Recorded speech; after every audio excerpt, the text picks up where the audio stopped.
On the field, off the field, sports talk, entertainment, and more. This is Sauce on the Side. Well, hello there, Dippers, and welcome back to episode 147 of the Sauce on the Side podcast. As always, Dippers, I'm your host, Drake, joined by the man, the producer, Mr. Leighton Pip Shaventone. There's a lot of shit going on in the world right now, and we don't talk about that stuff in the podcast. If we did, it'd be a whole lot longer. But all I'm going to say is, ELE. Everyone love everyone. And throughout our quarantine experience, the originator of Everyone Loves Everyone, the man with the long hair and the tie-dye shirts, Mr. Thomas R. Shackleford. Welcome all back to the show. Like Leighton said, ELE. Guys, last week, if you missed the show, I was hot on Mr. Shackleford. Guys, this man had lost me more money than I could have counted. 6 straight losses on the previous card for the UFC. Mr. Shackleford, you didn't just win 1 fight in a row. You didn't win 2 fights in a row. You didn't win 3 fights in a row. You didn't even win 4 fights in a row. But a 5-burger. 5 straight wins. Mr. Shackleford, how are you feeling right now? A lot better than the previous card. All you had to say is just, I'm back. I'm back. We did 5 wins, 2 dogs, and the biggest one was... And one of them was a pick'em. Which one was that? 2 dogs and a pick'em. You had Sakai beating Bagoy, and then you had the 2 dogs and Gilbert Burns and Caitlin Chukagian. The biggest one was the Cyphers Dern one. That one, they were dangling that at people. That line was so big. That was the biggest one of the card. They were just begging people to pick Cyphers. We didn't bite on it. She gets the quick sub win. We're looking good this week. No, exactly. Awesome card. You ran the table like I said. Couldn't have picked him any better. And honestly, the funny thing about this card is that the way that you said things would work out was identical to how it played out on Saturday. We'll obviously break down those fights later. Obviously, Mr. Shackleford is going to break down nearly the whole entire card for UFC 250. I mean, we have a ton of fights this weekend, a ton of quality fights. Mr. Dana and the boys did an outstanding job yet again, setting the bar again to hopefully get sports back. So on this show, we're obviously going to break down fights, talk a little bit about the NBA and the MLB potentially coming back. I had actually finished up the Lance documentary. I was wanting to kind of spill some things about that. And then I think we'll just wrap up the show there. So, a lot of randomness coming from different ways on this show. Starting off hot and heavy. Guys, I watched the second part of Lance yesterday. Mr. Shackleford, you've only seen the first part. Leighton C hasn't seen any of it. So, I did the first part. Oh, you did see the first part? Part 1. Okay, so you did watch part 1. So we might be able to get some of that back in here. Guys, yesterday was a lot of kind of like a montage, basically, of showing Lance during the whole entire... basically, they were just like recapping his life. You know, in the Jordan documentary where they would just like show a bunch of film and a bunch of interviews during that season? Well, they did that for Lance, but it was right in the middle of all of his steroid allegations. Guys, he was pretty cocky. He even went as far as whenever people, they brought him onto a show and he said something that was just unbelievable to me, knowing that he was cheating. They started bringing up the fact that he had cancer and that people were thinking maybe he was using some of the cancer-fighting drugs and that's what made him just basically a superhuman. He said, oh, I guess everybody just thinks that I'm on performance-enhancing chemo. Well, as it turns out, knowing what we know now, I feel like we can't even argue that now because it still makes you the bad guy for saying it. Yeah. Lance put us in a bad spot. He did. This is what I've noticed. Just like athletes are definitely the big best of all time. I think they're all like Michael Jordan. We saw the documentary. Like he was like doing all time pretty conceited about himself. Michael Phelps probably that way too. Who's the girl who jumps and flips a whole lot? Simone Biles. I don't know about her, but I feel like she might be that way. I think this is how it goes whenever there is that person. Like there is an undisputed top guy in the sport, like Wayne Gretzky, Lance Armstrong, Michael Jordan. Like that's it, and how they're gonna feel. I guess the conundrum, or like the $1 million question is, do you have to be that way to be the best? I kind of think you do a little bit. I think you do. I think you do. And act the way all you really the best in. If you don't believe it. I mean, every competitor, even at Little League up to the best, has doubts in their head about what they're doing. Maybe, you got some people that have these breakout performances where they just wrestle out of their mind, or they play out of their mind. A lot of athletes have those moments, but very, very, very, very, very few of them are consistent with it. And it seems like the ones that are consistent with it are wild. I'm going to bring up a guy, LeBron James. I think if you just... as an athlete, if you put them person to person, Michael Jordan, LeBron James, it's no contest. Mm-hmm. Lifting weights, playing ping pong, anything. LeBron James probably beats him. I think Michael Jordan's got him in golf. He might get him in golf, just the specimen that he is, there's no way that Jordan could ever compete with him in anything. Mm-hmm. But basketball, their primes, he probably could.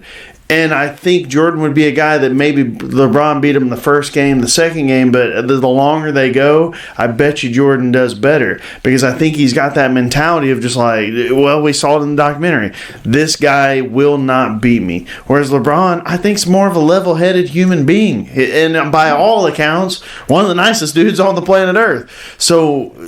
and, he's had his ups. He's won a shitload of everything. He's won a ton of rings and all this. But when you, look at their careers, he just doesn't have that in him just to be like, this shit's over. I'm winning this. End of story. I'm the best that's ever done it. And I think, like those other people you named, I don't know much about Simone Biles or even Michael Phelps for that matter.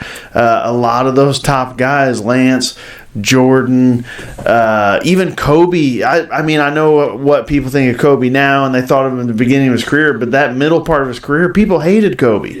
And he had that mentality, the Mamba mentality was, I'm better than you, end of story, and people hated him for it. So I think you're right, LC. I think you have to be the biggest dickhead on earth to be the best on earth. I want to change what I said a little bit, because I don't think I'm a dickhead.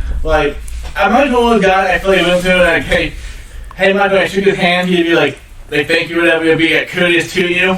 Because a team sport thing, I remember doing track in high school. There's one discus throw through 180 feet. I remember during the meet to talk to anybody. That's fine, you're in your zone. After the meet, I went up there and said, hey, good throw. He looked at me and walked away. And so, I feel like it might be more an individual sport thing. I feel like Dan is all kind of that way.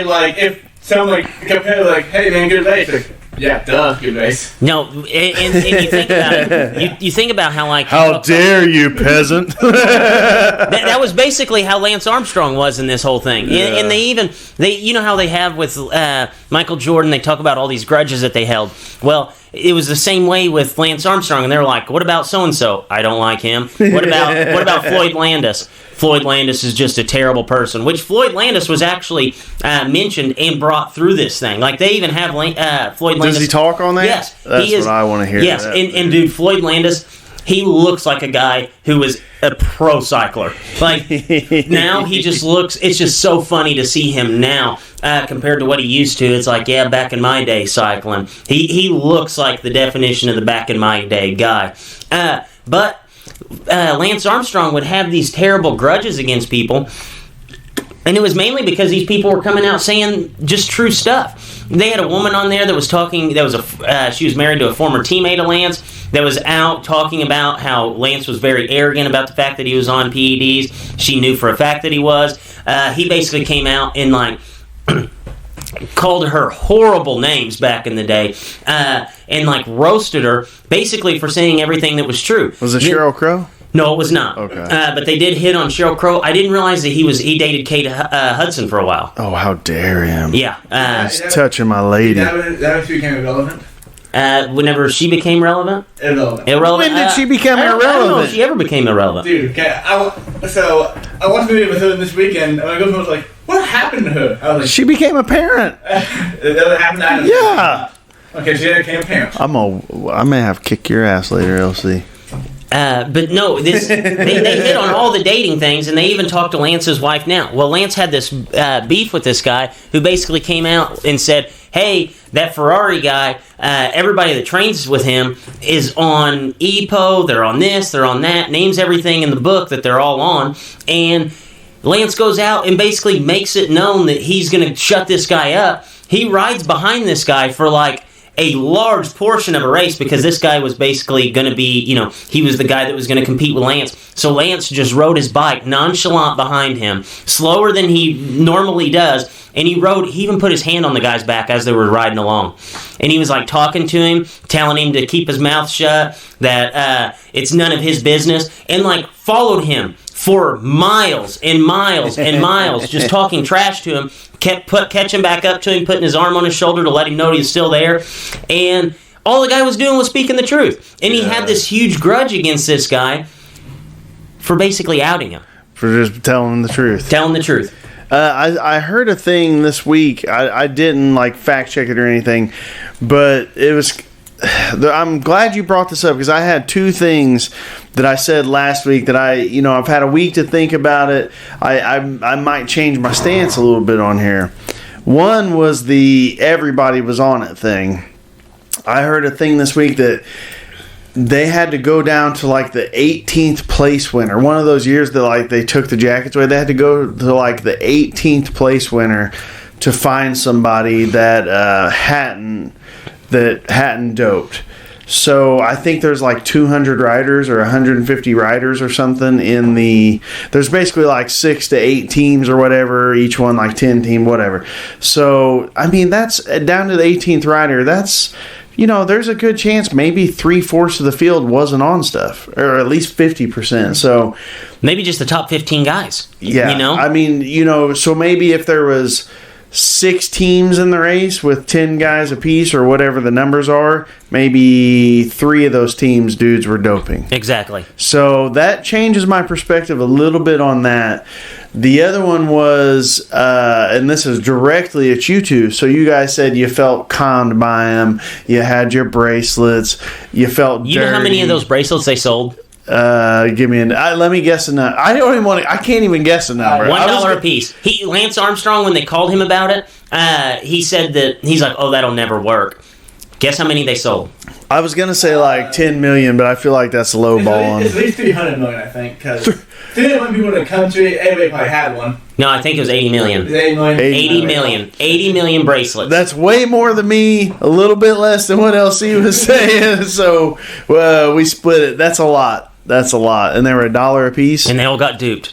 No, but they said that actually, this is the good thing of the Lance Armstrong. Like I said, bad people can do good things. They say Lance Armstrong didn't make a cent off of Livestrong. Well, that's good. I hope not. That's good. That's like Leighton said, the brand Livestrong, he made money, but the actual, there is a difference monetarily, there's a difference between an idea and hard, cold cash. Sometimes that can swap. Sometimes the idea is worth more than the actual physical thing. But in this case, I would be willing to bet that the $80 million is worth more than the Livestrong brand, especially now. Yeah. No, especially, because they sold everything. And also, Lance Armstrong's primary color was not yellow. Did you know that? I thought his race color was yellow. Blue. Well, it was. He always wore yellow because that was just what the leader of the Tour de France wears. See, that makes sense. But it's kind of funny that he was just like so dominant during that time that we just all assumed that it's just yellow outfit. Yeah. To get back to my other thing, and this wraps in the MMA. Basically, John Jones is my Lance Armstrong because I saw him fight live. His first fight, I saw him up in Minnesota. The crowd actually booed him because he kicked the dude in the balls a couple times and like slowed the fight down. I mean, it was like maybe 30, an eye poke. No, I don't remember. It was like a 30-minute. He wasn't picked to win. He was a dog.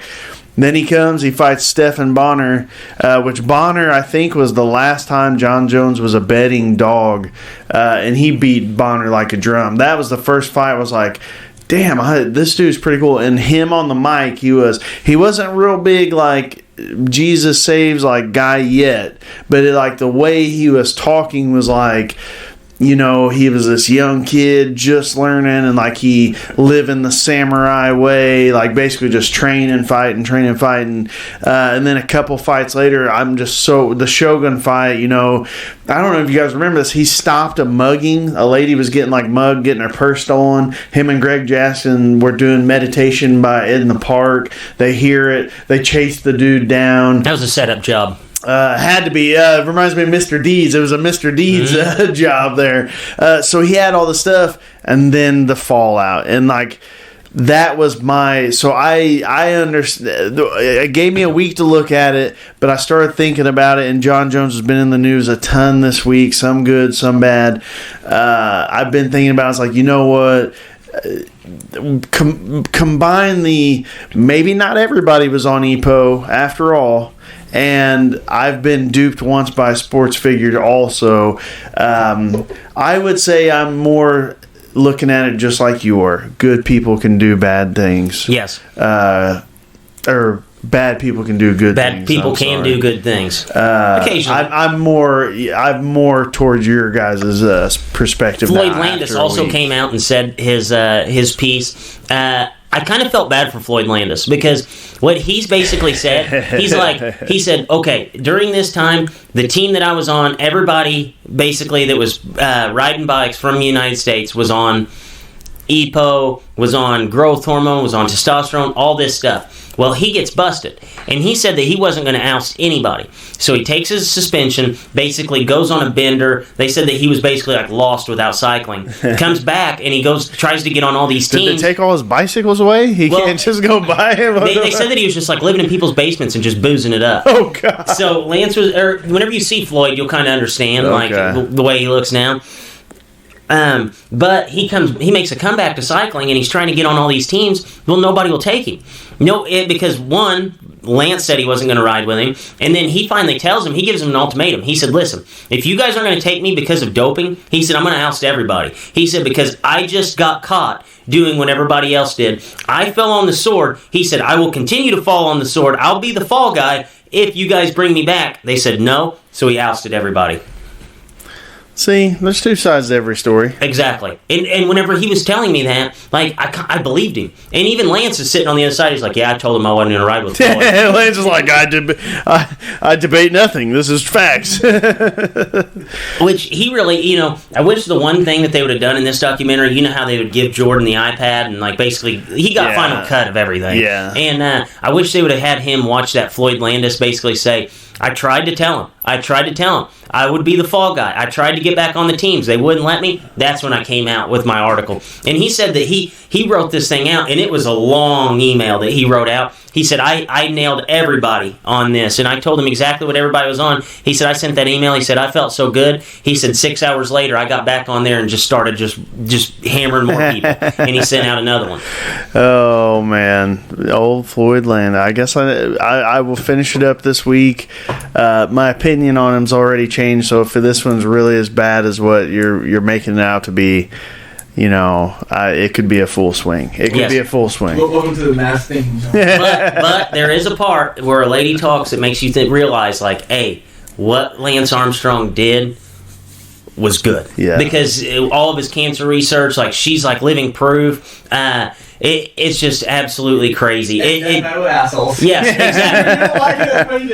Exactly. He did do a lot of good. So it'll put you on a roller coaster of emotions, make you feel bad for Floyd Landis a little bit, make you kind of side with Lance a little bit. But overall, I thought it was a good documentary. I'm more excited for the one this weekend. So a little bit of old school home run race. That's what I'm all in for. Is that one this weekend? Yes, it is. Oh, yeah. I'm ready for that one.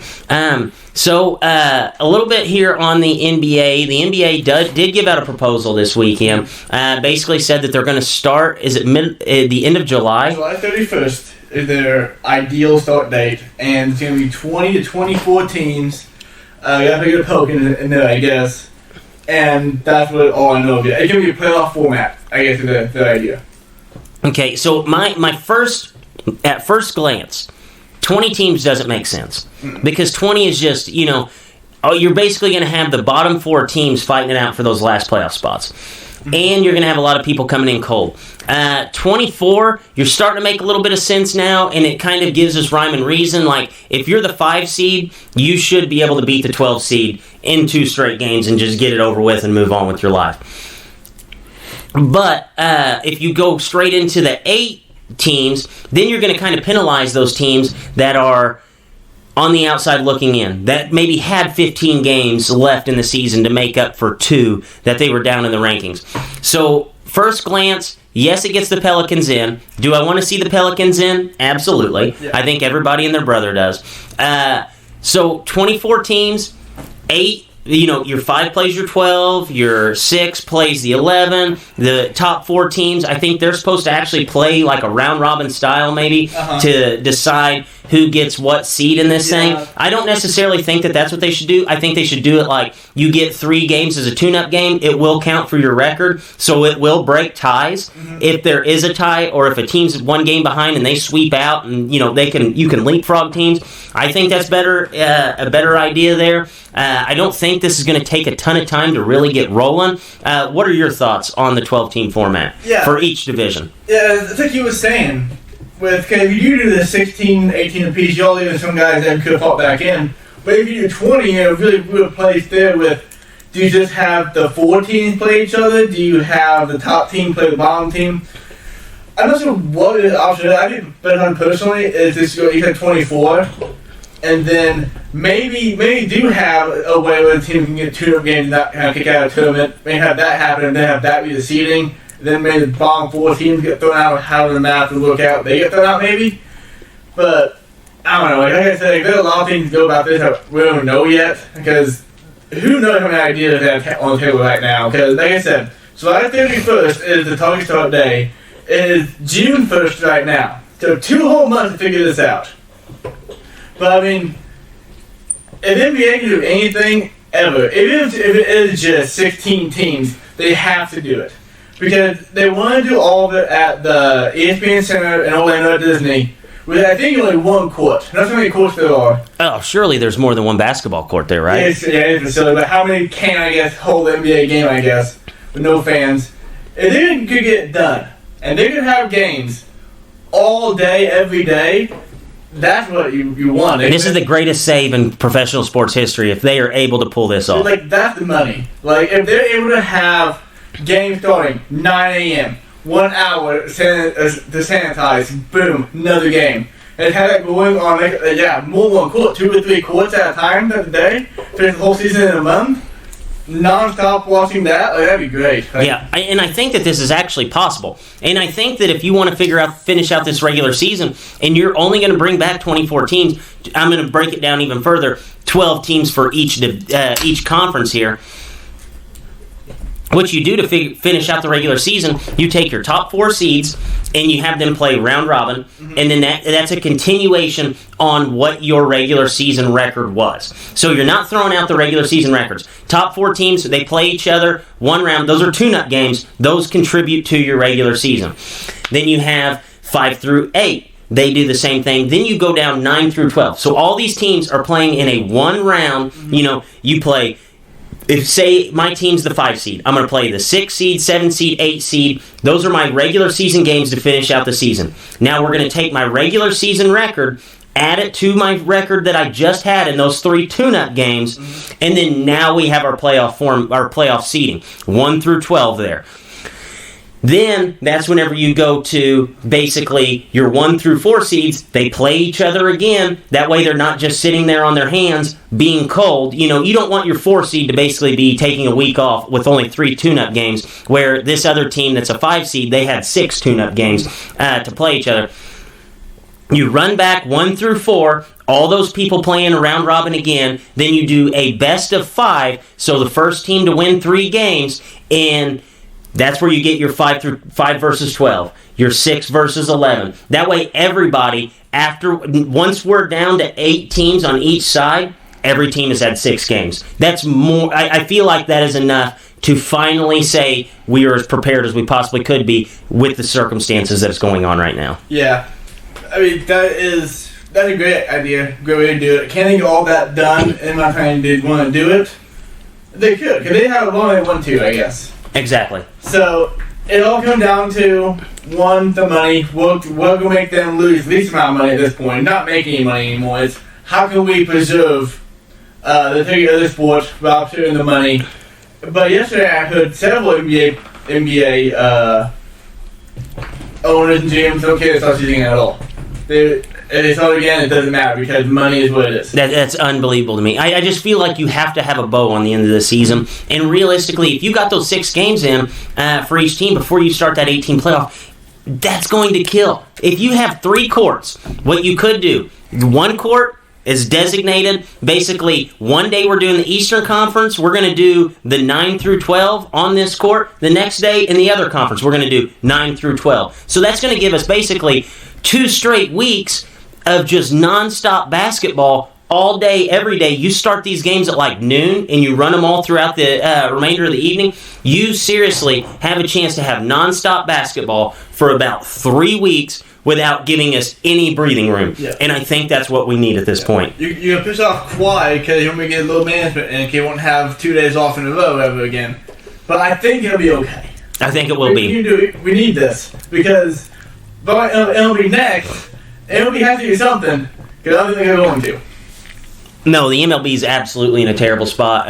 I saw a new proposal today where it was like 112 games, I think this season and next season, so they can fill both in with proper layoff and everything. The MLB players are refusing to take further pay cuts, which is understandable. The owners are refusing to pay them their actual salaries because then they're going to lose more money, and they even said on a prorated scale, if everybody just does take the 20%, they're still going to lose money. They even went as far to say that they're going to lose more money if there's any season at all.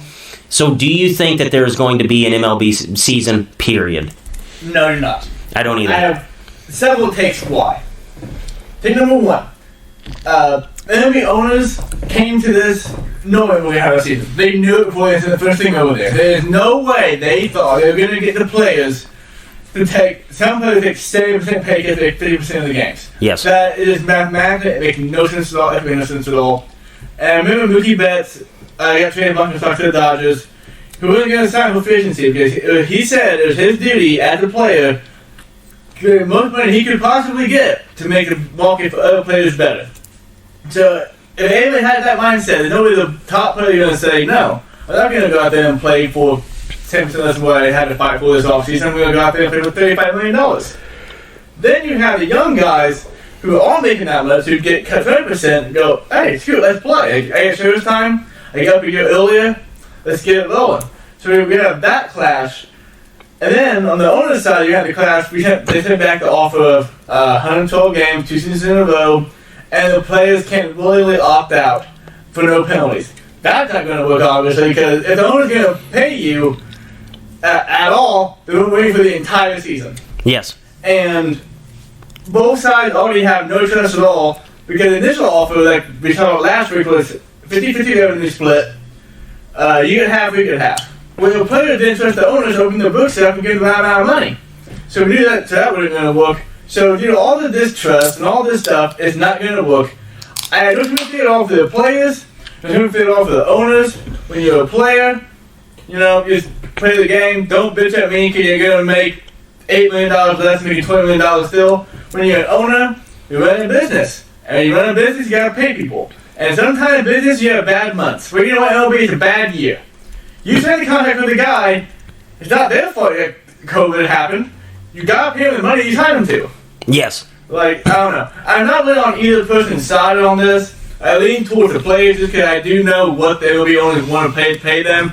But either way, both sides need to grow up and realize that it's better just to have the game and just play it. Yes, because here's the problem with the... so, for one, I feel like it's the player's duty to make some product on the field, especially now, because of how bad things have been for baseball. Like, obviously, baseball ratings have been down, and people really haven't cared about baseball that much, except for your, extreme baseball hardos who are going to follow the sport no matter what direction it takes. So I feel like it's almost the player's duty to basically say, listen up, this is 1 year of my career. I have to do this for the next guy who's coming down the line. Because I feel like if there's no MLB season this year, you're going to lose a ton of fans. And then that's just going to make your overall money that these people are able to pay go down because your fan base is even going down. So you can't expect these contracts to go up, over the next few years if there's no product this year to bring in any kind of revenue whatsoever. Now, I could be way off the boat there, and maybe if you take a full year off, you'll have people just salivating for baseball next year. I don't think that's going to be the case. I think that if baseball sits on their hands this whole entire season, and they say, okay, the only show in town is now the NBA, and the only show in town is now MMA. Two things that could potentially bring people away from your sport, especially with baseball. The beginning of baseball always interferes with the ending of the NBA. Myself, am I as deep into baseball as I am at the opening day first pitch as I am once basketball gets over with? No, that's just human nature. Like, that's everybody. It's like college basketball. Like, college basketball season starts, the football season ends. And yes. Every player. The college baseball or the college basketball season starts the day after the Super Bowl. Yeah. That Monday. That's the day that starts. And that's how baseball basically is with the NBA, where everybody is finally tuned back in. Now everybody's just going to sit around and watch basketball. Everybody's just going to sit around and watch, combat sports that are back. Everybody's going to dive more into football because, hey, it's going to be the only show in town once it rolls around. I think MLB's putting themselves in a bad spot. I think that I can't argue with these people about you should take less money, you should pay more money. I can't argue with them. That's their money. It's their responsibility to do with that however they please. But I just feel like that baseball is going to be in a terrible spot next year because there's not going to be a season this year. And I think people are going to check out. I think this is finally the straw that broke the camel's back that's going to make people say, okay, enough's enough. Like, I don't understand it because the only games I go to are either at, like, Wrigley Field or at Busch Stadiums. But a lot of MLB parks every single week are just left empty. Yeah, you said a whole lot of good things just there. But one thing I can't think about is the MLB needs to realize that the only reason they are not the NHL is because every town in the country has Little League Baseball. Not every town has hockey. Hockey, by the way, they have it. Oh yeah, no, that's another... They have it there. Dude, here's the thing. How many hockey fans are casual baseball fans? You know what I'm saying? A lot. Every single hockey fan is a casual baseball fan. Every single casual baseball fan... or every single baseball fan is a casual hockey fan. So those two, in my opinion, are just as headlining as possible because people don't have enough room to care about 4 sports, like, wholeheartedly. You've got your 3 sports, everybody does. Yeah. You have baseball, basketball, and football. I have the same that I follow as far as just like, well, MMA is kind of a different, realm altogether. Yes. But that's the thing. You can't keep these people spreading it too thin. They get a full thing of NHL, they're going to say, man, these people really care about us. They care about the viewers. You're going to have more people check out. Yep. It's not good. Yep. And if the NBA does indeed come back on July 31st and there's no baseball, I'm kind of with you. Okay, I think that's going to put baseball into the NHL category. Because right now, like I said, the baseball going is a second baseball program, and ESPN has baseball on TV. ESPN is showing hockey games. So, baseball could be okay next year. I've seen this year at ESPN, but there's no guaranteeing that. Like you said, views are already down, especially amongst young people. It's just super hard to see MLB coming back from this. No. And, well, they'll be back because billionaires are still have billions, but you gotta think the fandom has already basically, from 10 years ago, cut in half. Can kind of have to write it again. No, I absolutely agree. And the worst thing that the MLB can have happen is sports that basically had their seasons cut short come right back and finish off strong and show everybody, hey, we wanted to get the job done. We got the job done. The MLB did not. And they had better time to prepare for this. Yeah, the MLB is should be more prepared for this than anybody else, because I feel like we are now 2 months deep into this and nothing has changed. Yeah, not a single thing has changed. Yeah, people didn't like Bud Selig because he was just like way back in the time, back in the 1920s. People like McMahon now because he can't get anything done. No. I didn't think about that.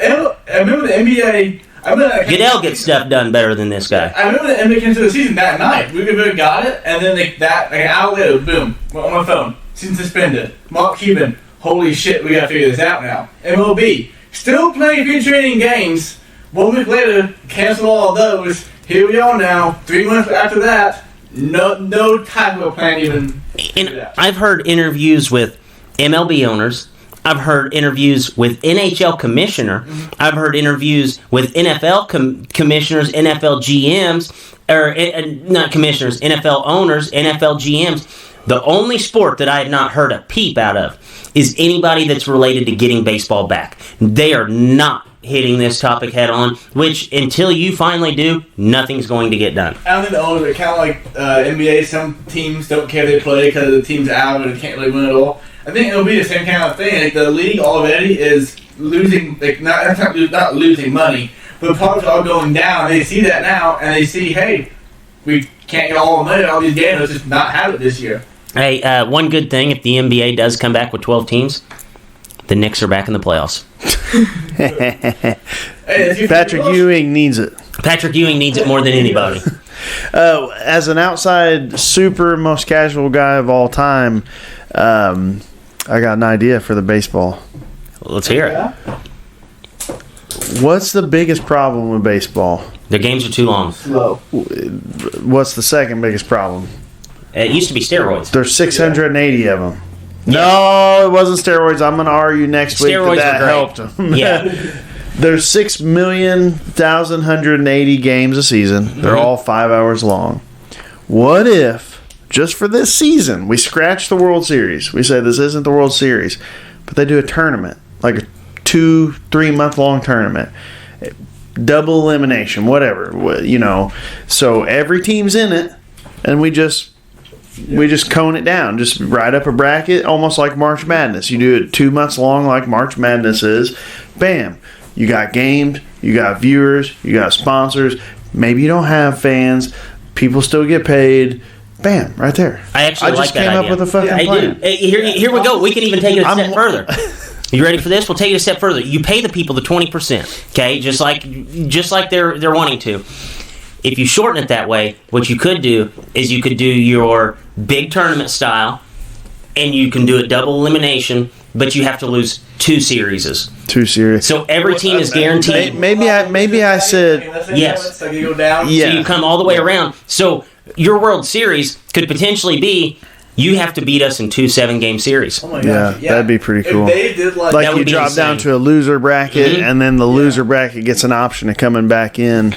I don't love that. I don't love the idea because of how baseball works. The Orioles can beat the Dodgers any day. Yeah, but you have to beat them 4 times in 7 games. And this is all hands on deck, where on a mid-May, that's possible, where I can get swept. But if it's winner take all, and I've got Clayton Kershaw sitting over there who hasn't thrown in 2 days, guess who's up in the bullpen? We're not losing now because our players are better than your players. You're still greasing the groove. You're still getting the guys out there. I'd fucking watch it. I would love it. I like the idea. I don't love it. I don't hate the idea. I like it. It's a good start. What if there were like 30 to 50 games to get into that, and then like. I just didn't know the timetable. Like, I think if they just said the NBA right now, like on Twitter, everybody's bitching about the NBA, like who's going to be in, who's going to be out. Like, let's do this, let's do that. If they just said everybody's got a chance, from the Cubs to the Red Sox to the Toronto Blue Jays, everybody's got a chance. According to the players plan, October 31st, the season would end. So let's say they start playing games until July 30th for the NBA. That's what? August, September. That's 3 months. Spend all of August playing games in September to start that thing. With like 2014 or something. I'm gonna say this, and I don't know if Drake will agree with me or not. Just as a healthcare worker's perspective, I know right now you haven't heard a word about Corona or COVID in the last 3 or 4 days. That's something different. but I guarantee you, quote this, put it down, put it on the books. Come late September, it's going to be COVID season. It's just like it's going to be like flu season, whether it's real or not. Which, whatever your opinion on it, come that late, we're going to get back into it's getting cold out. We got to protect everybody, blah, blah. I was thinking, what month is this now? May? First day of June today. God damn. Time has no meaning anymore. No, it doesn't. So we got June, July. I was thinking get this done August 31st. June, July, August, summertime. Because I'm telling you, quote me now, when the temperatures start going low again, snow starts falling in a lot of areas across the country, we're going to be back into this mess of shutting stuff down. I promise you. I promise you. Yeah, I actually think I agree with you there. So I do like your plan of stretching it all the way. I would love to see those games in October because that's when I even start watching baseball again. So to me, October is when all we gets need is a fun. bracket. So, dude, all America needs is a bracket to care about a sport. There's something to look at. No, really though, if they start games, it'll be start games. We got middle of July at the earliest, probably continue to get ready. They could have 40 games done because let's have the whole 40-man roster there. Let's just do it. 40 men. You play a game every day. You get 3 off days over 45 days. 45 days. So every night you get 1 day off. Play 40 games. And I feel like you run yourself into a mess trying to squeeze in 40 games. I like the idea there. Maybe cut that in half. Do 20 games or like an odd number. Here's what I was about to pitch. Instead of doing all instead of saying, we need all these days to prepare, the way you seed your tournament is that you play every team in your division. So you'll play 4 other teams, and you play each one of them in a 3-game set.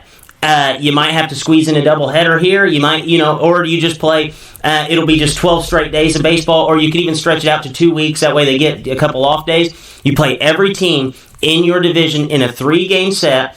That's how we seed the playoffs. Every team finishes the regular season, 12 games. And you're going to be able to pitch that idea of 20% pay cut because, dude, you are going to get tremendous numbers off of this. Like, it would be playoff-style numbers if all you do is throw a bracket in front of us. If you know that your team has a chance to go to the next round, to win some games and go on the next round, every team has hope in that scenario. You have every single sports fan watching. What's the worst baseball team? I know Orioles. I said... Okay, so...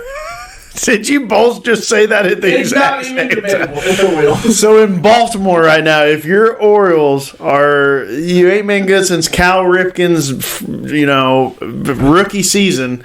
The best thing you can talk about the Orioles is Cal Ripken had to play 4 million games in a row because they suck so bad.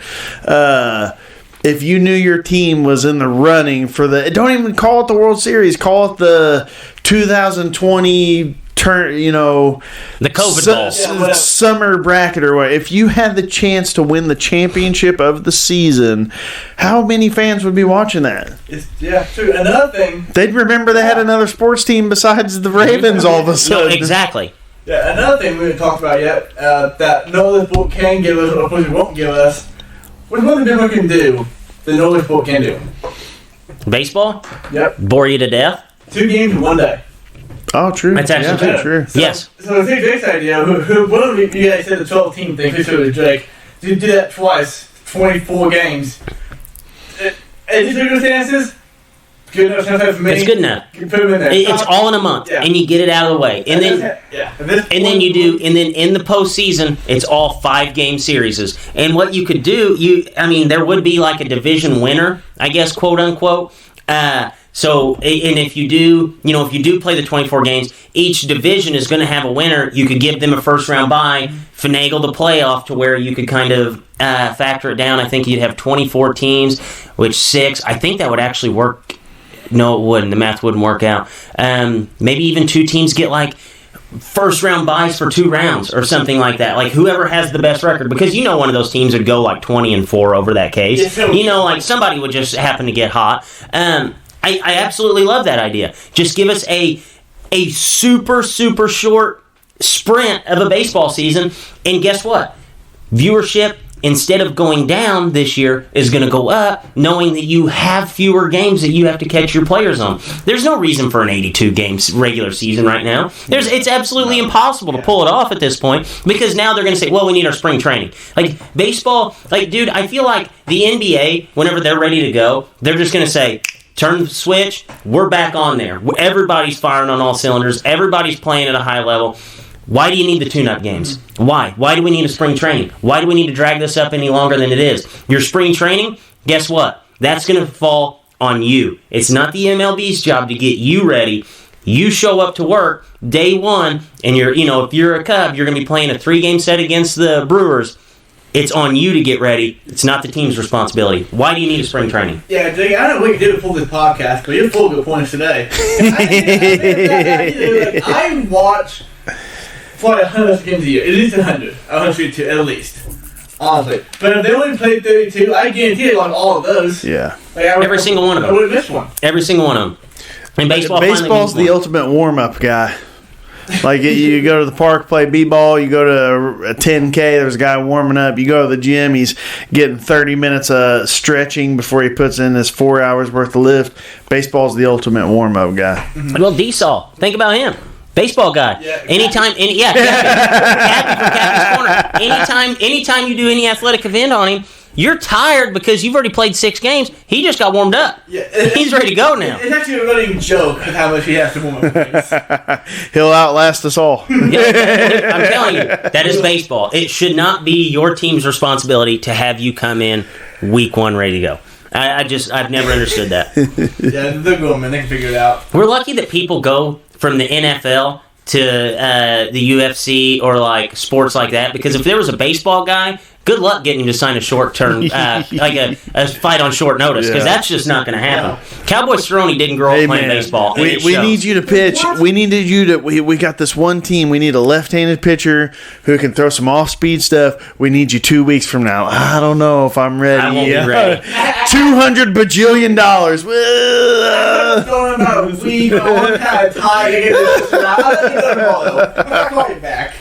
Oh man.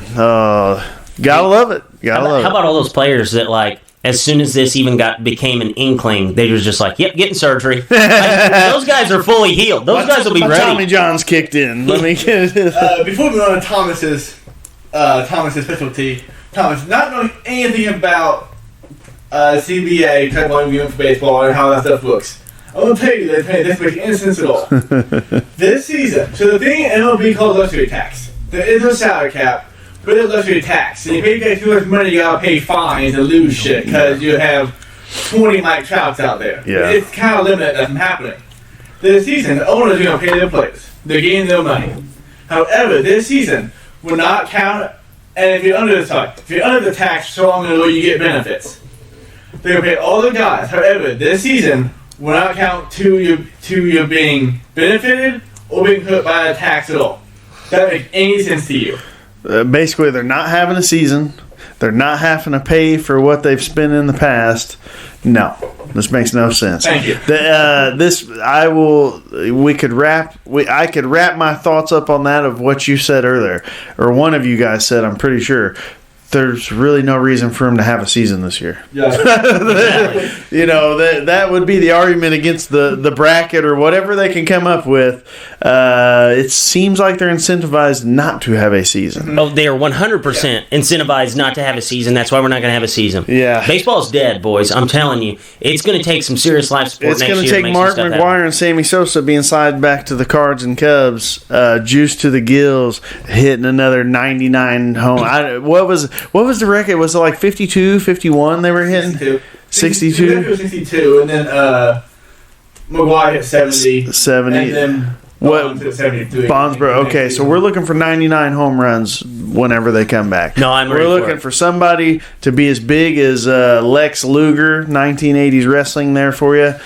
Being as big as him, maybe throw some Ronnie Coleman in there. And he's got to hit 99 homers to save baseball next summer. Dude, maybe we could get Ronnie Coleman coming back. That's actually a sore subject to me. I don't know if you know much about Ronnie Coleman. I was real big into buying muscle mags back in the day. Dude, how many times did you visit bodybuilding.com forums? I was going to say, you used to go when the internet was starting to break out, YouTube or the bodybuilding.com, Ronnie Coleman was everywhere. There's a story about his life right now. It's called The King, I think. Couldn't even watch it. He's basically crippled. He can't walk. He uses crutches. It's one of the saddest things I've ever seen in my life. Don't bring up Ronnie Coleman no more. Okay. That's the end of that. That's all you had to say. Crazy thing is, though, speaking about the forums, if you go anything about weightlifting or losing weight, those will pop up. And they'll be from like 11 years ago. And you don't know, like, wait. This isn't right. This seems weird. I got to eat my Myoplex bar and do 4 million curls. The Atkins diet. What? It's like, wait, this was like 4 years ago. Oh, you're at 11. Oh, make it easy. Yeah. Next. That's awesome. Yeah, those forums were quite the thing back in the day. I can tell Mr. Shackleford hit those quite often, though. Oh, yeah, baby. All right. So, any more complaints about the MLB or NBA? Nope. Money rules the world. That's exactly the truth. That's exactly the truth. All right, Mr. Shackleford, on to UFC Fight Night. You did run the table. You went 5-0. You did the unthinkable. You went from a week where you gave me 5 straight duds to 5 straight studs. So, hey, come on. Some of those were bad decisions. They were bad decisions. Some of them were bad decisions. Nonetheless, Mr. Shackleford, I've never seen you do this, okay? Last week, after you gave me the 5 duds, I said, man, maybe he's lost his touch. This week, winner, winner, winner, winner. Exactly like you said it was going to go. What went through your head this last week? What did you do differently on the picks? Let's just think that. Was it gut? Nothing. I just looked at the fights stylistically like I always do. Then we started talking about dogs, and then I picked. But we forgot our record, so I haven't calculated the last one. But we went 13-2, 14-3, 19-3, 26-11. That's insane, dude. Insane. We've had some tough ones. Read those in again there. For me. This was I'm trying to think the last one we got up right before Corona Apocalypse. We were 19-3. With 9 dogs. 19-3, okay. Yeah. With 9 dogs. With 9 dogs. Well, I wrote down 19-8-3 with 9 dogs. Yeah. I forgot how I did this. I think we were 19. 3 of the fights were terrible decisions. Yes, that's what it was. 19 wins, 8 losses, 3 were, and then 9 dogs. So out of the 19, we were about 50-50 on dog picks. But then that's insane. So that's 86% to be a professional gambler, like live in Vegas. That's what you do. 60%. I'm living the wrong life. I've said for a long time I've done something wrong in the past life. But then we go, I haven't written down. We went 1-1 with 1 dog. We went 1-2 with 1 dog. 3-2 with 1 dog. 7-4 with 1 dog. I really haven't been that bad this whole time, except for that one card. The 7-4 with 1 dog was the fight after the Corona Apocalypse, where I said we're picking everybody. Yes. So really, this one I just kind of battened down the hatches a little bit. Didn't pick the entire card. Just went at the ones. And to run through it quick, Hey, so you know what I do for you this week? What? I have you pick the whole card. Yeah, you look at me and say, hey, man, let's pick the whole card. I say, come on now. So that's the gambler in you. You're like, you went 5-0. We can pick 11. We can pick 11 fights this week. Wait, no, this week I said, which ones are you not sure on? We left those out. There's about 3 fights that we're not picking. And guess what? You lost 4 on the last one, so we're probably going to go 7-1. Running through this, the odds weren't right on these. The odds weren't right. You look at the Caitlin Chukagian versus Shevchenko. I, honest to God, think they might have thought she was fighting the other Shevchenko sister again. Yes, no, that was There's no terrible. reason for that girl to be a dog to Shevchenko, who we know can't wrestle, who has lost 1 fight in the UFC, is just pure wrestling. The girl just took her down and laid on her. That's what happened in this one. They're in a small cage. There's no way to keep this girl off of you in a 25-foot cage. That was a clear winner. You know what? Honestly, with the smaller cage, once I realized Saturday, I'm like, oh man, this cage is tiny. As soon as I saw that, I saw Gilbert Burns is going to kill Tyron Woodley. Exactly. I think that was a big thing. What's Tyron's game plan been? I said that back all the way to the fence. Exactly. You were calling it. You said, I'm so scared that he's going to back away to the fence and do a sprinting start. Guess what? When you have 5 feet less on all around, not just, hey, 5 feet on, it's not a linear like this is 25 yards, this is 30 yards. This is 5 foot shrunken in all the way around. That sprint's not there because guess what? He's on the fence before you know it, and he can fire back. Mm-hmm. That should have made us for sure pick Burns. We did pick Burns. We got 2 dogs. We got Burns as a dog. Woodley did pop him up one time, but it was exactly like you said. By the time that he hit the fence, Gilbert Burns knew what was going on, popped off, and was escaped. What happened in the second round? First round, he knocks him down, dominates. Probably a 10-8 round. Second round, it was 10-8. All the judges Woodley was looking a little better in the second round. What happened? He tried to blow through him. Burns hit a beautiful blast double, puts him on his ass. You wouldn't have realized who the wrestler was there. No, but everything I thought about Burns really came true. The biggest surprise to me about Burns is how much bigger than Woodley he was. Dude, his legs were bigger. He was taller. We talked about that all night. I mean, I didn't even notice the legs. You brought it up. Yeah. I was just like, man, he's taller. He's bigger. And what'd you say? You're like, look at his legs. I was like, he ain't got that Woodley ass, but he got some quads on him. No, dude, the quad father. I mean, dude, you talk like this guy fought at 155, came into the cage, and I was scared that he was going to be the smaller guy. And I was scared that he was going to be the smaller guy, and he wouldn't be able to get off the tracks when the train's coming through. Well, they walk out there, and I'm like, okay, Gilbert Burns, are you sure he didn't come down from 185? Are you sure? He looks like it. He looked great. He was huge. And Tyron Woodley, first team all legs. Gilbert Burns dethroned him this weekend. The legs were there. The upper body was there. The guy was massive. And I could not believe what I was watching. I could not. That weight cut, it was detrimental to him. You said, how did this guy get knocked out at 55? And I said, well, it was the Dan Hooker. He had no fluid on his brain. It was just brain bouncing against skull, I'm guessing. He's looking very good right now.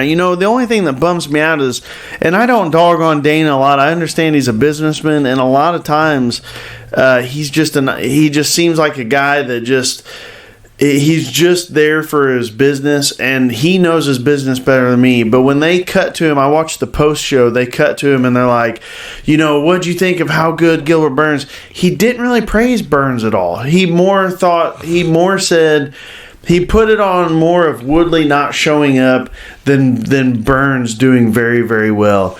And the lady that was doing the interview, I'm not real familiar with her. It wasn't Lauren Sanko. Well, no, he was actually making it more. It wasn't him dogging Woodley. It was really more him kind of praising Woodley, like making it seem like the fight was really just pivoted on Woodley not being like in a weird way. He wasn't dogging him at all. Actually, you would say this may have been some of the nicest shit he's ever said about Woodley. Wow. And the girl asked him a couple times, like, because DC and all those guys and. Bisping, and I'm blanking on the other guy's name. No, it wasn't Anik. It was the guy he usually does. Because Buffer wasn't there, was he? I can't remember if Buffer was there or not. But this guy, I want to say his name was Brendan. Can't think of it. But they're just praising Burns. And that girl, I can't think of her name either. But she's like, hey, who's the next title shot? Like you can't. He's got 6 wins in this weight class. Cannot deny Who can you not deny? He was like, well, we've got this guy and this guy. Burns isn't a big name. So if you think in the hierarchy of that 70-pound, so right now you got Usman, bam. Number 1 contender was Woodley, bam. Burns was all the way down Gilbert there. Burns runs through Colby Covington. Runs through Woodley. But we just saw Covington lose to Usman. A lot of people aren't clamoring for Covington to come back. So now you got it between Usman, Leon Edwards, Masvidal. Exactly. That's where I was getting to. You were getting Usman, Leon Edwards. Now you got Gilbert Burns. Then you got Masvidal. Then you got Covington. I think Gilbert Burns puts them all down except for maybe Usman. All those guys, I think the fight that is the toughest for Usman by far is Gilbert Burns. Yes, by far. I think if you got a guy like, so the Usman Masvidal has been kind of weird. Usman, I don't really trust Usman on Twitter. He's saying like, oh, he won't sign the contract. I believe Masvidal more. Masvidal's done interviews and he's saying, look, they sent me a bout agreement. I signed it. They went it back to him. He wanted more money or something. It's the pricing himself out thing. Right now, the biggest money fight for Masvidal is Conor McGregor and Nate Diaz. And he's really on the cusp for either one of those guys. They're doing great. Conor, Nate, and him are doing great on social media. They're some of the funniest social media guys. They know how to make the money. Masvidal's figured this game out. He's been fighting the longest ever. He's just now blowing up. People just now know about him. He's not going to go in there and lose to Usman for a title fight and make $150K when he could fight Conor McGregor and make a couple million. When he could fight Nate Diaz for the BMF belt ×2, make a couple million. Yeah. He's smart. No, he's a very smart guy. In this case, I wholeheartedly say, do not fight the champ. Take a money fight. Why would you? Your stock will never be higher. Never. If he beats Usman, what does that do? That takes away both Nate Diaz and Conor McGregor fights because there's no way. Then he has to fight Gilbert Burns. Then he has to fight Gilbert Burns. Or Leon Edwards, who's a tough fight. Yes, both those fights are not great fights for him. I think right now, hands down, 170 pounds, it's got to be Usman Burns. Leon can't get into the country. He's stuck in England. So he's going to have to do a fight island. He's going to have to fight in international waters. Can't get in here. Travel so wonky. Burns is already in the U.S. Usman's already in the U.S. Burns didn't take anything. He took no punishment. He could be good to go in a month. And he wants to be. This is his sixth fight. I think it's a no-brainer. Usman, Burns, you get Leon fighting whoever, because in this situation, Leon's only losing out on the title fight because he can't, because of everything that's going on. He can't help it, but he's losing out on it. He's not in the, Yeah, and my thing is you can't put this on Woodley not being prepared, because here's the thing: when a guy comes into a fight unprepared, he gets starched very, very fast, and the fight is over. Or B, he's going to come in and he's going to fade as the fight goes. As soon as that fight hits round 2, boom, it's going to look significantly worse than round 1. But how did this fight play out? It was the total dominance in round 1 by Gilbert Burns, which was the most objective one round of the night. They got 10-8 on all the scorecards. Beat him like a dog. Then what does Woodley do? Woodley comes back in the second round and makes it a little bit of a fight in that second round. And as the fight went on, I'm never saying that Tyron Woodley ever shown that he was going to win the fight, but he at least made the fight competitive as the fight led on. So it's not a sense of him just not being prepared. He just wasn't as good as what Gilbert Burns was on Saturday night. That's exactly what that is, because if he wasn't prepared, that fight would have been over in the first, or it would have looked a lot worse in the second round than what it did the first. Yeah, and I listened to a show this morning. It was one of the big MMA media companies, and it was a post show, so it was right after. And again, they're kind of doing the Dana White. We're like, oh, well, he had a long layoff, and he just couldn't get up to fight a guy like Gilbert. That holds no water with me. No. You are a professional fighter. This man was coming to punch you in the face. If you can't get up for that, you're in the wrong business. All right, so just real quick, we'll rattle out through this card. Bagoy Ivanov and Augusto Sakai. You ended up picking Sakai. You said that this was going to be a close fight. The odds said so as well. Split decision for Sakai. You think he got enough done there to win that fight? Oh, yeah. I mean, is Blagoy... He's the most fun one-weapon guy I can remember. Yes. He's going to stand in front of you. He's going to throw a big overhand, and he's going to take anything you can throw at him. Just tough as nails. You put him against any guy in the heavyweight division, you're going to have a slobber knocker. Mm-hmm. He's going to win some. He's going to lose some. But this Sakai guy, he could be an up-and-comer. He's 6'4", so he's got the height. He's got the size. He's got the variety of attacks. He could be one to keep your eye on. No, I was actually very impressed with him myself. So we talked about the Shevchenko-Kukagin fight. Don't really need to touch on that much. You knew that Kukagin would drag her down, win the fight. despite being the dog. Mackenzie Dern, Hannah Cyphers, really not much to talk about there. You thought that they were dangling meat in front of our face with the plus 300. And do you remember Cyphers was roughing her up? Yes. And I got worried. I did too, because at the beginning you said you thought Cyphers was a much better striker. It's going to take a minute for Dern to get on top of her, but if she does, the fight's going to be over. And that's exactly how it went. And she tried to get her down, didn't get her down. I think they may have kind of fell. She fell in guard. Cyphers, I forget how she got down. I want to say she did like a bad trip throw. She ended up on bottom. Cyphers disengages, and then for some reason re-engages, and then gets knee barred. Yes. Hannah Cyphers woke up that next day kicking herself in the ass, I guarantee. If she would have stood back, it would have been a different standing fight. It just wasn't there. Mama Dern looking good, though. Jesus. Nobody can touch her on the ground, but her striking still needs some work. Yes. So the last fight here, Roosevelt Roberts, which they kept calling him Roosevelt. I thought it was Roosevelt. I thought it was too. They kept calling him Roosevelt. What they were calling him. Roosevelt Robert picks up the win against Brock Weaver. I said it was going to be the most visually appealing fight of the night. I think I might have been right. It was probably the most violent of the night. I feel like this whole card was good. The people, I give it an A+.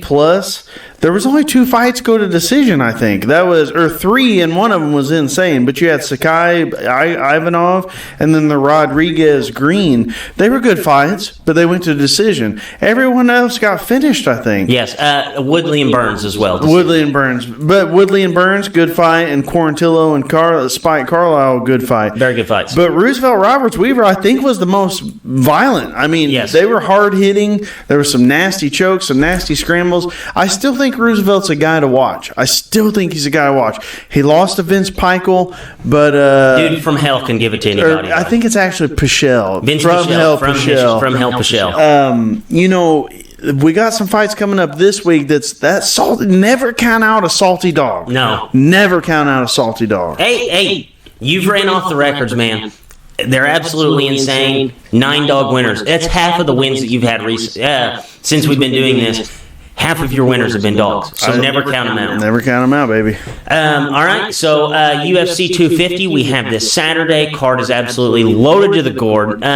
Basically, from the opening bell, you have Alonzo Minifield taking on Devin Clark. That's going to be a slobber knocker. First fight out of the gates, all the way up to you get Amanda Nunes versus Felicia Spencer. I am very, very excited for this card. I think this card is really the next card to follow up Henry Cejudo's retirement. Yeah. You know what I'm saying? Like, this card was basically sculpted to follow up and give us champions, in the small guy divisions here. Me and you talked just a touch before the thing. You said the Corey Sandhagen Sterling fight, like that's kind of for the next title. It's actually not. I think the UFC flubbed on this. So they announced the next title fight is actually Peter Yan versus Jose Aldo. I would have liked this better as a title fight. Well, I would like Yan versus Sterling for the title fight. Sandhagen versus Aldo for like the number 1 contender slot. That makes the most sense. Mm-hmm. Aldo has not had a win at 135 pounds. Oh, he has not? No. He lost to Marlon Moraes. Yes, he did. It was a close fight. Yes, he did. But I'm one of the few that think he actually that Marlon actually beat him. But a lot of people are they're just forgetting that he hasn't had a win there. Now, Sterling and Yan have done enough in the division, especially Sterling since that loss to Moraes. They've done enough to get that title shot, I think. I think they flubbed on this. I think they're going to use Aldo. I think they know Jan's going to beat Aldo, and it's going to be a more exciting fight than what Sterling Yan would be, because Sterling would obviously use more wrestling against Yan. So I see what they're saying. It's almost like, I think it's more of a put him on the map fight. You see Aldo and you're like, oh, Aldo, he's supposed to win all these fights, especially going down in weight. He's fighting this guy named Peter Yan. Peter Yan's going to beat him, and then now everybody thinks, oh, he beat Jose Aldo. Jose Aldo. Aldo's still the name. And really, I think that's what's happened to us on this card. You got Garbrandt versus Asuncao as the co-main. these dudes are coming off 3 losses apiece. This is 6. This is an 0-6 co-main event. This is the best fight I've ever seen with 0-6 records in the last 6 fights. Is it not? It is. So I feel like they flubbed up a little bit of that. But yes, this card feels like the little man card. Yes, this is going to be a fun. This is going to be a fun card. They're not even going to have to change out the rings there with Apex, man. Just keep it small. No, keep us involved. And you look at this card. There's nobody that needs a big cage. There's no heavyweights on this card. The biggest guys are 205. Light heavyweights with and dude, I'm telling you, that small cage, that's going to be a bonkers fight. That's going to be a good fight. Alonzo Minifield. We're not going to do a pick on it because I think Devin Clark's just as talented. Alonzo Minifield looks like a prime Steven Jackson or freaking from the NFL, or I'm forgetting his name, Ray Lewis. He looks like a middle linebacker or the biggest running back you've ever seen in your life. That fight's going to be bonkers in that baby cage. No, I am absolutely excited for it. So we have here 1, 2, 3, 4, 5, 6, 7, 8, 9 fights. Okay, 9-0. I'm going to write it on the paper here. You snuck in like 4 more fights in there. 9-0. Shoot him to me before I get. First up, we have for the title here Amanda Nunes as a minus 650 favorite, biggest favorite on the card by a large margin, taking on Felicia Spencer, who's a plus 425. Is there any way Felicia Spencer finds a way to beat the Lioness? I'm going to preface this with I'm in love with Felicia Spencer. Beautiful girl, hilarious on the mic, great fighter. I'm in love with her. I might travel down to Florida to try and beat up her boyfriend and see if I could take her out on a date. I don't see how she wins. She has very good cardio. She's durable. I think this will be a decision win for the champ. I don't think she can finish. You don't think that she's going to finish her? She's got very good ground game. Felicia is very good on the ground, and she's a very good striker. But remember what happened against Cyborg. She just didn't have the pop on her punches to keep Cyborg. Hey, could this be a Misha Tate versus Holly Holm situation where we have one person just get beat up and then good cardio, good ground game? It could, but I do not think it's going to happen. You will not get me to bite. Okay. You will not get me to bite, Drake. I was trying to get you Amanda to Nunes, decision win. Okay, yeah, I think she's going to win too. I just don't see a route Felicia Spencer wins unless it is in a scenario where I get beat up for 20 minutes and gas her and take her back or something. Very similar to the Misha Tate Holly Holm fight. Next up, we have Rafaela Sunsao as a plus 125 dog to Cody Garbrandt, who is the minus 155 favorite. Mr. Shackleford, what's the pick? I like a Sunsao with the dog. I trust his chin way more than I trust Garbrandt's. I don't trust Garbrandt at all. He hasn't won since 2016. That's crazy to say. He keeps getting in these nonstop rock'em sock'em robots fights when he doesn't have the chin to do it. A Sunsao is a smart fighter. He mixes in standing with takedowns and grappling. I think Sunsao will get back on the winning track. Again, these guys are 0-6 combined in their last 3 fights. Best 0-6. This isn't a good fight. These guys should be way down. I don't agree with you. I don't want this. You don't think this is a good as 0-6? No. 0-6. You've never seen this is the best 0-6 names that have ever been paired up against together. That's all I'm saying. Okay, I agree with that. As far as something you can sell at the top of the bill, 0-6. I agree. This is the only way you can get this done. I think a Sunsao is your dog pick here. Well, maybe it's kind of like Anthony Pettis, Cowboy Cerrone. Yeah. It's kind of what we put ourselves into there. All right, next up we have Aljamain Sterling, minus 125 favorite, to Corey Sandhagen, who is a minus 105 dog. These are basically a pick'em fight here. Sandhagen won us a ton of money. He's a dog. Every fight, he's a dog and he wins. Yep. As a matter of fact, I think a Sunsao is one of those ones that I told you to pick. Yeah. When he fought. Yeah, he has a decision. I think he was scheduled to fight a Sunsao, but then Alcantara got put in there, and I told you, no, he was scheduled to face Lineker, and then Alcantara got thrown in there. He ended up beating Lineker I like Sandhagen, but I tell you what, man, Aljamain Sterling's wrestling and striking has looked so good lately.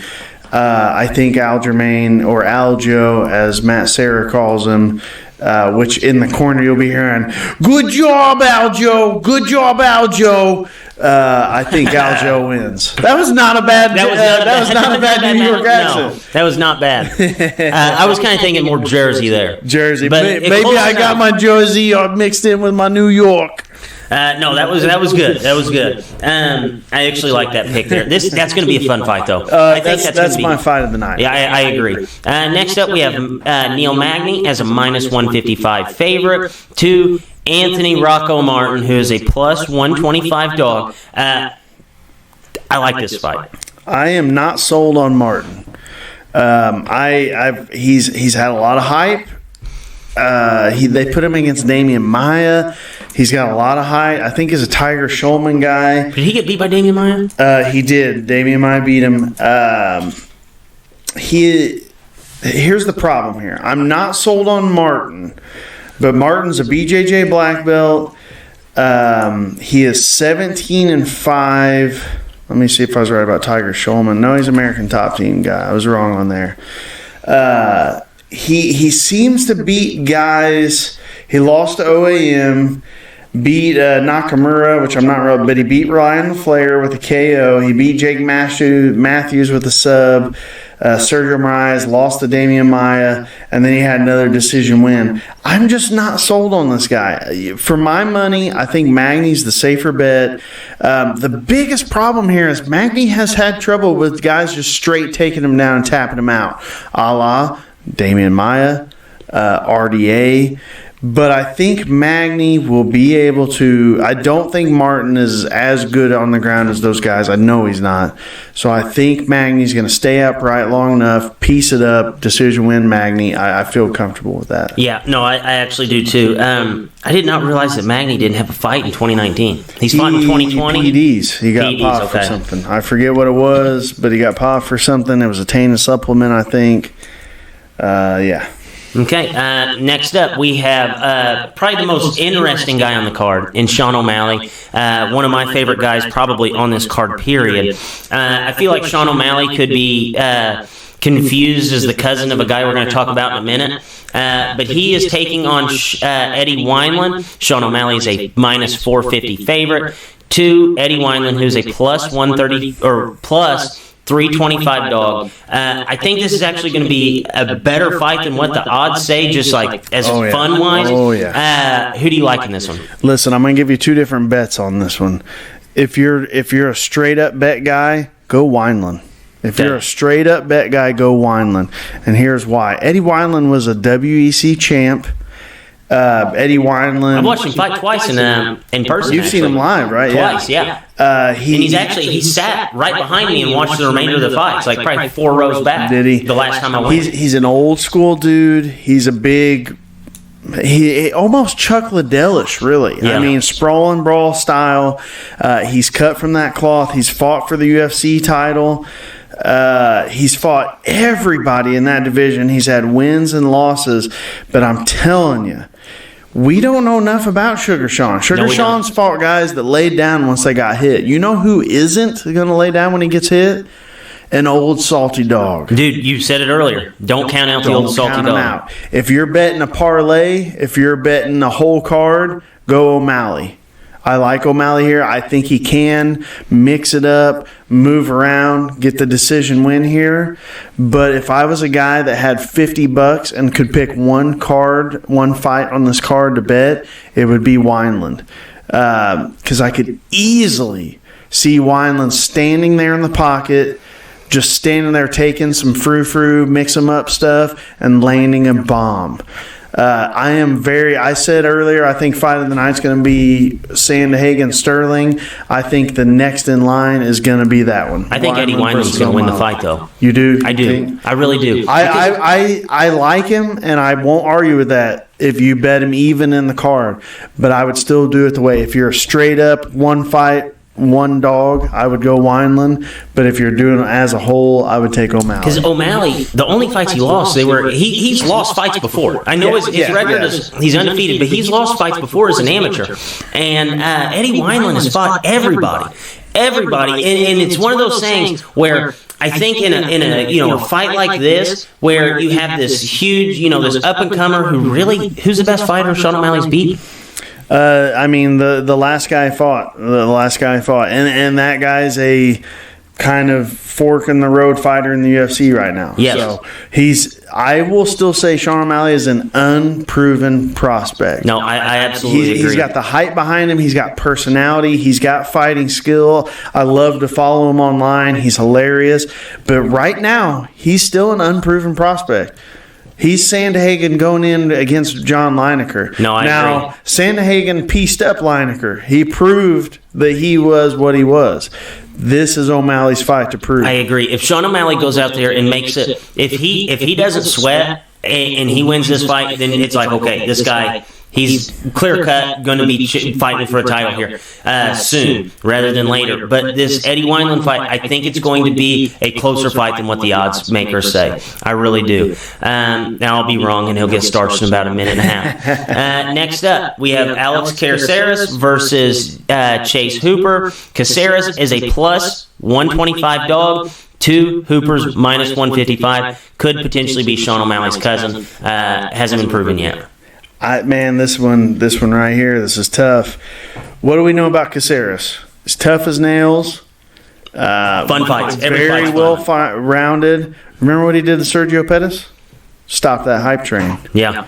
Now is Alex Caceres going to be anything other than a guy who just continually he's like the gatekeeper? And he fights all these tough dudes. Yes. Do you remember what I said earlier about Jordan and Lance Armstrong? Yes. Some people can put together an amazing performance once every 2 years. Yes. Once a season. Once a month. Yes. Some people can do it all the time. Caceres is not a guy that can do it all the time. No, he's not. He's a guy that can do it every 2 years. Yeah. He's a guy that can do it. If he fights 3 times in a year, he can do it 2 out of 3. Chase Hooper, he beat Daniel Tamer last time. You know what? I'm going Caceres. Yeah, I think that Caceres is going to learn from the Kron Gracie fight, and to compare Chase Hooper's ground game to Kron Gracie's would be blasphemy.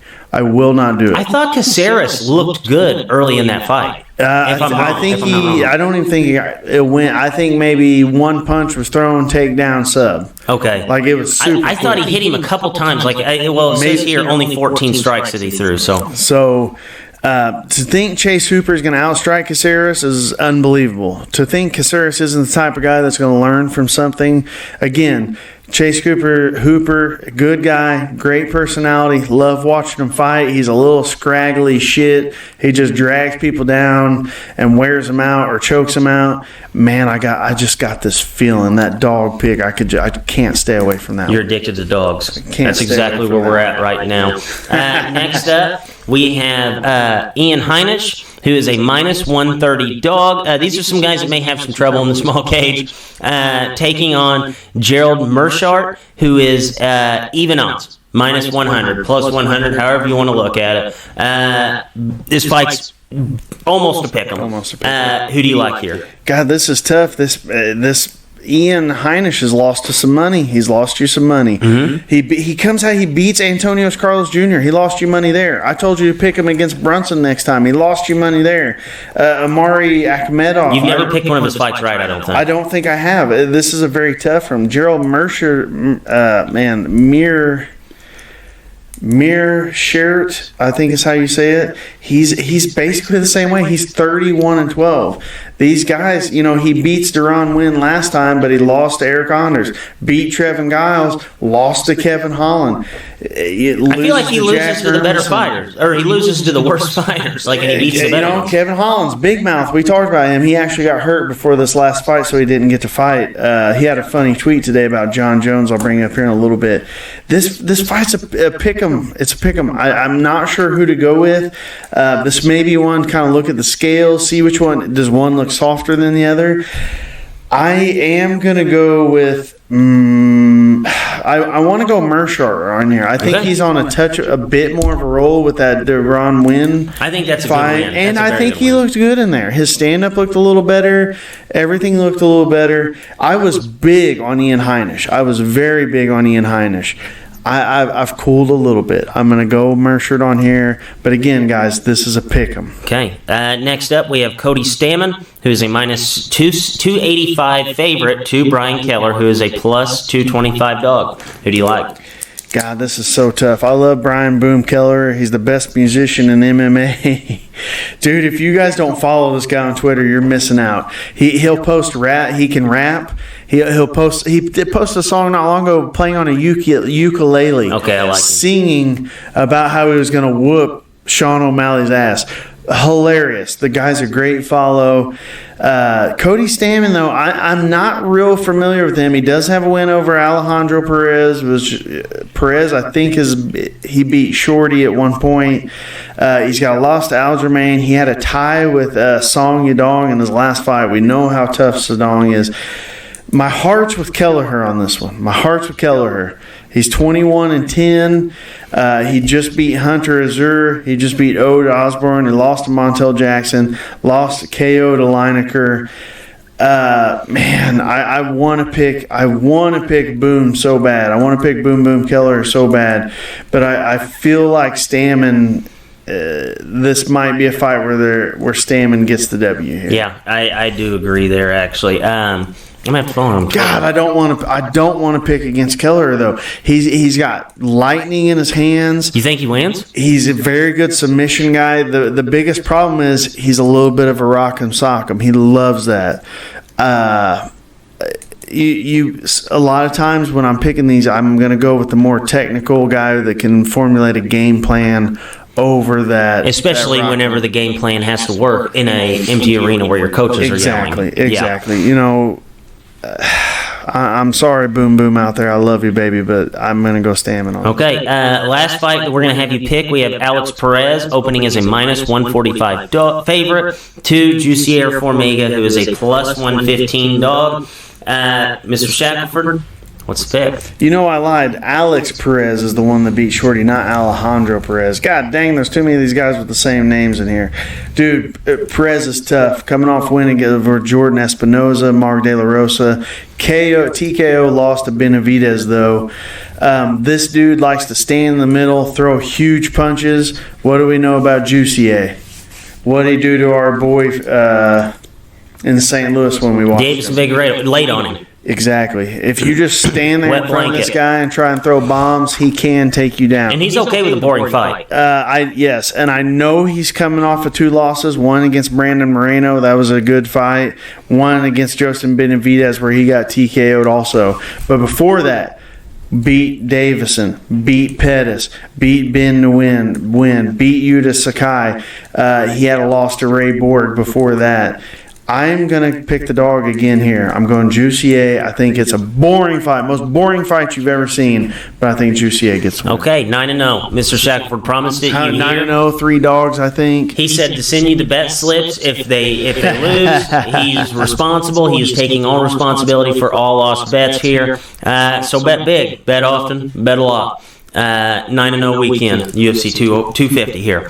All right, so any news or notes, anything that you guys want to discuss before we wrap Layton's this up? been cracking up this whole evening. I don't know what he's about to tell us, but I've seen him chuckle about 10 times while we were running through those bets. I can't show views in the actual video, but how many things have I heard about the Snapchat map thing?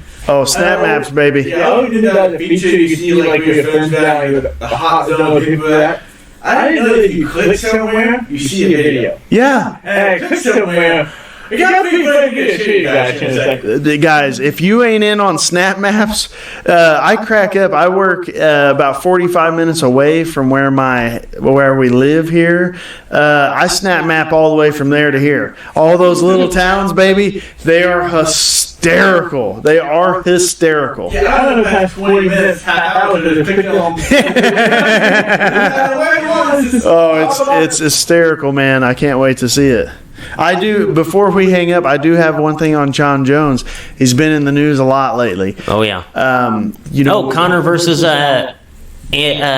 Silva. Yeah, he just sent out a tweet that said, "I'm signed the contract. I'm all in. What the hell? I don't why got not? Money fight." So John Jones last week was claiming that they didn't offer him enough money. Then Dana comes out this week and says he was looking for Deontay Wilder money, which Deontay makes about $30 million. That's not just on the books. Just on the books, $30 million. And then John exploded on Twitter saying a number was never even thrown out. I don't really know who to believe. Of course, we can't really believe Jones. I believe Dana because Dana. I would believe Dana more than Jones. Good or bad, he seems to tell the truth. In all fairness, though, Dana did say, like, what do I have? Somebody said, well, can you show us the text? And he's like, well, why would I lie about that? But no, I won't. Well, he will profit a little from not lying about it. Again, I think Harry Carey had this saying that. I forgot the saying. There's my side, your side, and then the truth. I think that's a Harry Carey phrase. That's what this feels like. But this week, Jones came out and said he's not fighting. He said he's vacating the belt. Give it to Jan or who's the guy that just had a fight with? Dominic Reyes. He said, dude, Jan Reyes for the belt. If you want to give me some money to fight Ngannou or Israel next year, go ahead, but I'm vacating the belt or cut me. It's now a weird situation with that. So, and I tweeted, whatever, I'm all in. Yeah. Jones has proven that nobody's going to beat him for 205. If he wants to vacate and just do like GSP did, just take some time off, I'm cool with that. The other big news on John Jones, we're, again, not getting into the George Floyd stuff. That's not we've never done that. Since even before I was here, you guys never get in on politics unless you're talking about Troy Aikman not being one of the best of all time. He was tweeting all this stuff, he's one of the few celebrity guys that actually went out in his community. He said, hey, don't burn down your own community. This is stupid. There's video of him surfacing now of last night. He was out taking spray paint cans away from those. I'm not even going to call them Antifa guys. I don't know what they are. They look like little high school kids spray painting and looting. He's out helping the protest from going to violent or looting or whatever. So I'm going to tip my cap to him on that. Dude, how scared! The one kid tried walking away, and Bones was like, "Give me the spray can," and that kid gives it up. But then the other kid, for a second, seemed like he wasn't going to. He's like, "I'm not doing nothing, man." And I could not imagine standing there looking at John Jones saying, "Give me the spray can," and you're like, you just going through your head. I'd hand him the spray can, the keys to my car, my wallet, my mom's ID, my girlfriend, and be like, "Look, take anything you want." Take anything you want, Mr. Jones. I will. In all this craziness, a dude who largely, like I said, kind of broke my heart, like Lance Armstrong to you guys. He's kind of been a little bit of a voice of reason on Twitter. I told you guys I got off Twitter for a couple days. I've been off. I've been silent. Don't go on there. I posted the pics. I replied to you saying how good we did on pics. I got on Twitter. I'm not going to be on there for the next couple Didn't weeks. look at my feed. Probably. I just went straight to your page. And I was like, I have to give him a shout out, man. Man goes 5-0. I got to give him a shout out there. So anything else before we wrap this show up? No. Let's come back. B-ball at the park, baby. Hey, next episode, I want to know why Leighton don't like b-ball at the park. Where is there even any other place to play? Energy Park. Is that a better park? The court's better? It's not terrible. It's got a hoop. I mean, it's not really going to affect our jump shot. I didn't know if you guys privately knew someone with an indoor arena or something that I didn't know about. Okay. Yeah, we can find us a spot. Okay. And on that note, for Drake, Mr. Shackleford, and Leighton C., Dippers, as always, stay saucy.